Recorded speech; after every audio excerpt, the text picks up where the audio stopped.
As a short introduction, the Chicago World Columbian Exposition of 1893 was organized in the United States for the celebration of the 400th anniversary of the discovery of America by Christopher Columbus. The Ottoman Empire participated in this exhibition with the theatrical amusement and musical performance, including also those from its Middle Eastern region, and the Druze performed their music and dance in almost every play. The Ottoman theater was directed by Pierre Boutros Antonius, who was a Christian Arab from Beirut, Lebanon. The performances were assembled from all parts of the Ottoman Arab lands by the theater manager, who had spent a large sum of money by sending some of their agents to the different parts of this region to study the custom, manners, and costume, and to engage the players from the different cities of the Middle Eastern lands. The performer present their show to the American audience in the Arabic language with simultaneous English translation. The spectator could understand this play unlike other theater plays of Eastern countries, such as the Chinese and Japanese theater, which were held only in their native language. Searching for the history of past performance is not an easy task and presents itself as a challenge. How to historically imagine and reconstruct past performance depends heavily on the availability of primary source dating back to the event. In the case of this study, the surviving primary source are newspaper, programs, and brochures, as well as memorials given by the participant observer, providing us with an extremely valuable ground for an historical ethnography of today's participation in the World Columbian Exposition. This paper considers two types of source.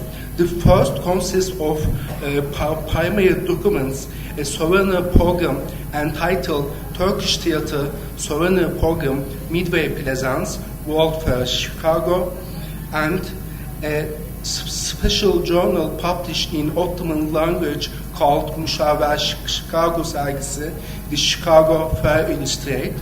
Both documents surfacing for the first time in this research are extremely valuable and help to inform us about the content of today's participation during the Chicago exhibition. The second source consists of published memoirs of observers who witnessed the exhibition. Their narrative are most valuable in the description of the performance as theater, but also in displaying the discourse of their time. Another important primary source is an album about the Midway Plaisance called Midway Types, a book of illustrated lessons about the people of the Midway Plaisance World Fair. There are many photographs as well as their caption, including the Druze people and place in the Midway Plaisance in this material.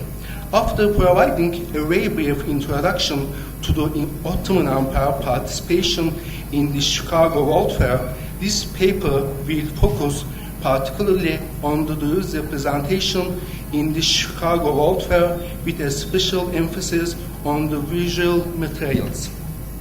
The 19th century witnessed a growing interest in the display of the Orient in the West, as transported ethnographies from around the world arrived in Europe and the US. In some places, National Museum did display Oriental objects with a real or assumed connection to the history of the state where the museum was located. Also, the competition between the Louvre, the British Museum, and the other new institution climbed new heights as each claimed leadership in a growing practice of universal display of other lands and their cultures. International exhibitions were significant in this respect, offering another contemporary platform for the display of the East, including the Ottoman Empire. Sibel Bozdoğan has drawn attention to international affairs and exposition of the 19th century that act as ultimate flagrant and highlighted the scenographic representation of the Orient.